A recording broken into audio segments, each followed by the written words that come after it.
assalaamu aleykum wa rahmatullahi wa barakaatuhu bokkum jullit bi dama bëggoon ñu waxtaan ci benn mbir insha allahu taala. kenn ku nekk ci ñun bëgg na su amee benn soxla boo xam ni ci diw rek la ko yaakaar, bëgg na bu demee ci diw ñaan ko mu yomb ci moom. kenn ku nekk bëgg na ko. maanaam su fekkoon da nga am yitte ju jàmp lool yaakaaroo ci kenn ku dul diw sàngam mi, nga dem ba jóg ngir dem pour ñaan ko loola nga bëgg ci moom pour mu may la ko. buñ ne la woon diw mi ab xaritam la, waxtaanal ak moom mu wax la nooy def ba boo demee mu yomb, dangay sawar lool pour dem ci diw sàngam mi mu wax la fi ngay jaar sa waay. te su la ko waxee it dangay kontaan lool ndax xam nga ni soo demee am, ndax wax nañ la secret sa waa ji.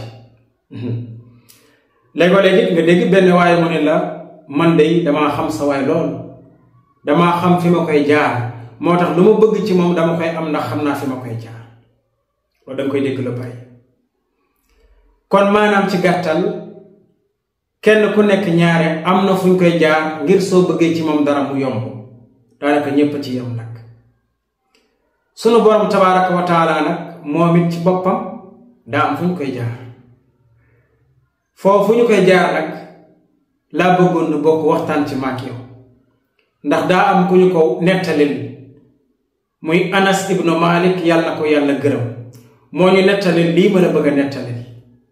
yonent bi alayhi salaatu wassalaam nag moo confirmé wax ci.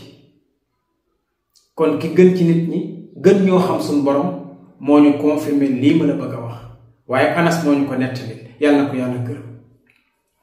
déglul bu baax bokkum jullit, ndax li ma lay waxal lu mat a jàpp la, ndax dama laa bëgg a wax fi ñuy jaar suñu borom buñ bëggee dara ci moom ndax mu yomb ñu fi ñu koy jaar. bari na nag lool, waaye nag dama lay jox bii rek nu jàpp ko insha allahu taala. xaddis bi ni la tëddee mbokkum jullit. benn bis Anas mooy nettali mu ni daa toog ak yonent bi sallallahu alayhi wa sallam. Anas dafa toog ak yonent bi alayhi salaatu wassalaam. nee na benn waay ma nga fële di julli. nee na bi waa ji jullee ba àggal daa di yëkkati ay loxoom di ñaan, waaye nag ba muy ñaan mu tàmbali ni, mbokkum jullit jàppal li may wax. waa ji daal tàmbali ni allahumma, jàppal de, waa ji daal di wax ni allahumma inni as'aluka bi anna laka alhamdu laa ilaha illa anta almannaanu badii'u samaawaati wal ardi yaa dhal jalaali wal ikraam yaa hayyu yaa qayyuum. Anas nee na bi waa ji waxee lii, danaa dikkaat ci ñaan bi. Anas nee na bi ko waa ji waxee rek fiñ toog, yonent bi alayhi salaatu wassalaam daat ni waa jii day woona yàlla ci turam wu màgg wi nga xam ni ku ko ci masa woo wuy na la, tey ku ko ci ñaan mu jox la lan koy ñaan. nii la yonent bi wax. Anas ñëw nettali ñu ko, Abu Daawuda moo solo xadis bi. kon jàppal ñaan ji bu baax mbokkum jullit. boo bëggatee ci yàlla dara lu yi tëja jamp nag nii la ko yonent bi waxee. nee na daal waa ji day woona yàlla ci turam bu màgg wi nga xam ne ku ko ci masa woo wuy na la, tey ku ko ci masa ñaane jox na la nga ñaan. ma baamtuwaat ñaan bi nga bind yow miy bind, mbaa nga takk yow miy takk. lan la waa ji wax? daf ni allahumma inni as'aluka bi anna laka alhamdu laa ilaha illa anta almannaanu badii'u samaawaati wal ardi yaa dhal jalaali wal ikraam yaa hayyu yaa qayyuum.